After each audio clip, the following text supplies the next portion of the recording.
మేడ్చల్ జిల్లా బోడుప్పల్కు చెందిన మహిళా సాఫ్ట్వేర్ ఇంజనీర్ విజయశాంతి రెడ్డి తన ఇద్దరు పిల్లలతో కలిసి బలవన్మరణం చేసుకున్న ఘటన తెలుగు రాష్ట్రాలలో పెను సంచలనంగా మారిన విషయం తెలిసిందే. ఈ కేసులో తాజాగా మరొక అంశం వెలుగులోకి వచ్చింది. ఆమె రీసెంట్గా ఒక ఫ్లాట్కి 35 లక్షల రూపాయల అడ్వాన్స్ కూడా చెల్లించినట్టు తెలుస్తుంది. ఈ కేసులో పోలీసులు దర్యాప్తును ఇప్పటికే ముమ్మరం చేసినప్పటికీ చిక్కుముడులు మాత్రం వీడడం లేదు.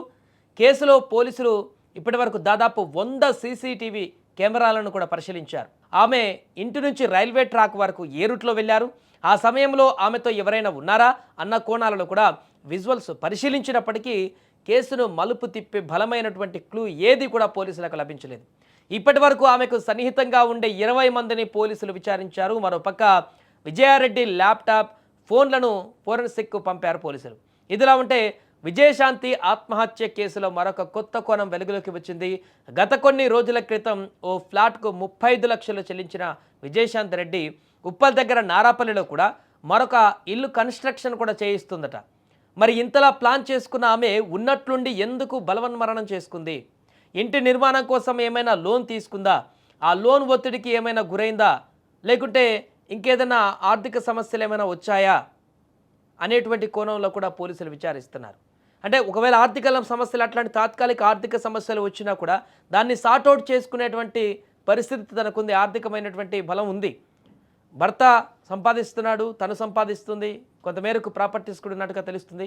కానీ ఈ కారణంతో ఈ యొక్క నిర్ణయం తీసుకునేటువంటి పరిస్థితి లేనట్టుగా కూడా ఇంకొక ఆలోచన కనిపిస్తుంది. ఈ నేపథ్యంలోనే ఈ కేసు వారం రోజులు గడుస్తున్నా కూడా ఇంకా ఎలాంటి క్లూస్ దొరక్కపోవడం, ఎలాంటి ఆధారాలు దొరక్కపోవడం, ఎలాంటి ఏ రకమైనటువంటి ఎవిడెన్స్ కూడా దొరకపోవడంతో అందరూ కూడా అసలు ఎందుకు బలవన్మరణం చేసుకుంది విజయశాంతి రెడ్డి అనేది అంతు చిక్కని ప్రశ్నగా మారుతుంది. ఇద్దరు పిల్లలను కూడా ఈ యొక్క బలవన్మరణాలలో పాలు పంచుకునేటువంటి విధంగా ఎందుకు తను ప్రోత్సహించింది అనేది కూడా అంతు చిక్కని ప్రశ్నగా మారింది. అందుకే దీన్ని చాలా క్షుణ్ణంగా పరిశీలిస్తున్నారు, వేగంగా దర్యాప్తు చేస్తున్నారు, అన్ని కోణాలలో కూడా చూస్తున్నారు. ఫోన్లు, ల్యాప్టాప్లు ఫోరెన్సిక్ పంపించారు. ఫోన్లో కూడా పెద్దగా ఏం ఆధారాలు దొరకనట్టుగా వినపడుతుంది. ఏదేమైనా కూడా ఇప్పటికీ వారం గడుస్తున్నా కూడా ఇద్దరు పిల్లలతో పాటు విజయశాంతి రెడ్డి బలవన్మరణం చేసుకున్నటువంటి ఘటన వారం రోజులు అవుతున్నా కూడా దీనికి ఒక కంక్లూజన్ రావట్లే. ఒంటరితనం కారణంగానే ఆమె చనిపోయిందని చెప్పినప్పటికీ కూడా పూర్తి రకమైనటువంటి ఒక బేస్ అయితే కనిపించట్లేదు ఈ కేసులో. నిజంగానే ఆమె ఒంటరితనంతోనే ఈ రకమైనటువంటి నిర్ణయం తీసుకుందేమో, అదే నమ్మాల్సిన పరిస్థితి ఏర్పడుతుందేమో అనేటి కాడికి ఈ యొక్క దర్యాప్తులో వస్తున్నటువంటి క్లూస్ ఏం దొరకపోవడంతో అంచనాకు వచ్చేటువంటి పరిస్థితి ఏర్పడింది. అంటే డిప్రెషన్లోకి వెళ్ళిపోయి, ఒంటరితనమైనటువంటి డిప్రెషన్లోకి వెళ్ళి మానసిక ఒత్తిడికి గురై ఒక మెంటల్ స్టేబిలిటీ కోల్పోయి ఇలాంటి నిర్ణయం తీసుకొని సైకలాజికల్గా ఇలాంటి నిర్ణయాలు తీసుకోవచ్చు, మెంటల్ అప్డౌన్స్ అయ్యంటూ కూడా తెలుస్తుంది సైకాలజీ నిపుణుల నుంచి. కాబట్టి ఇక ఎలాంటి క్లూ దొరకకపోతే ఖచ్చితంగా తనే మెంటల్ బ్యాలెన్స్ కోల్పోయి ఒంటరితనం అనేటువంటి ఒక దాంట్లో ఆ ఫోబియాలో మానసికంగా చాలా వీక్ అయిపోయి ఇలాంటి నిర్ణయం తీసుకొని ఉండొచ్చు అని కూడా ఒక అంచనాకు రావాల్సిన పరిస్థితి ఏర్పడుతుంది ఏం దొరకపోవడంతో. అయితే ఆమెతో పాటు ఇద్దరు పిల్లలు ఎందుకు ఈ రకమైనటువంటి నిర్ణయానికి పురుగొలిపింది అనేది తెలియట్లేదు ఇంకా. ఎందుకంటే నేను లేకపోతే వీళ్ళకి ఇంకా చూసుకోవడానికి ఆర్థిక భారం ఉంటుంది, లేకుంటే రోడ్డు మీద పడతారనే సిచ్యువేషన్కి వెళ్ళేది. Well settled family.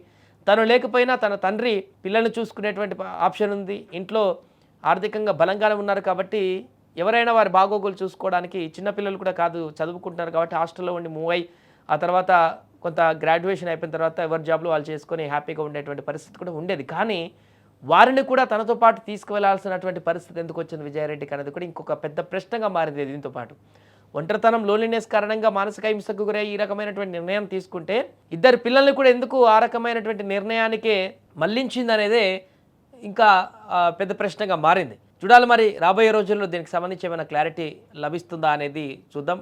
ఇప్పటికే ఎలాంటి క్లూ దొరకట్లేదు, ఇంకా ఏం దొరకనట్టుగానే కనిపిస్తుంది. కుటుంబ సభ్యులను మరొకసారి విచారిస్తున్నారు, ఆఫీస్లో ఉన్నటువంటి కొలీగ్స్ని విచారిస్తున్నారు, అందరినీ విచారిస్తున్నారు. ఎక్కడా కూడా ఏం లభ్యం కావట్లేదు. లాస్ట్కి ఇంకా ఆమె ఆ ఒంటరితనమైనటువంటి ఒక మానసిక స్టేటస్ నుంచి బయటికి రాకపోవడంతో ఆ ఒత్తిడితోటే మెంటల్ స్టెబిలిటీ కోల్పోయి ఈ రకమైనటువంటి నిర్ణయం తీసుకొని ఉండవచ్చేమో అనేటువంటి పరిస్థితికి మనకి ఇంకా ఆ అంచనాకు రావాల్సిన పరిస్థితి ఏర్పడింది. ఏదేమైనా కూడా ప్రస్తుతం ఒక అప్డేట్ అయితే కనిపిస్తుంది. ఆమె ఒక ప్లాట్ కొనుక్కోవడానికి అడ్వాన్స్ ఇచ్చారు. ఇంటి నిర్మాణానికి సంబంధించిన కన్స్ట్రక్షన్ కూడా చేస్తుంది నారాపల్లిలో. ఫ్యూచర్ ప్లాన్ కూడా వేసుకున్నారు. భవిష్యత్తులో ఏ రకంగా ఉండాలన్నది కూడా ముందుకు ప్లాన్ వేసుకున్నట్టు కనపడుతుంది. కానీ ఆల్ ఆఫ్ సడన్గా ఈ నిర్ణయం ఎందుకు తీసుకుందనేది ఇంకా ప్రశ్నగా మారింది. చూద్దాం కొద్ది రోజుల్లోనైనా ఈ కేసుకు సంబంధించిన ఒక కంక్లూజన్ దొరుకుతుందా లేదనేది.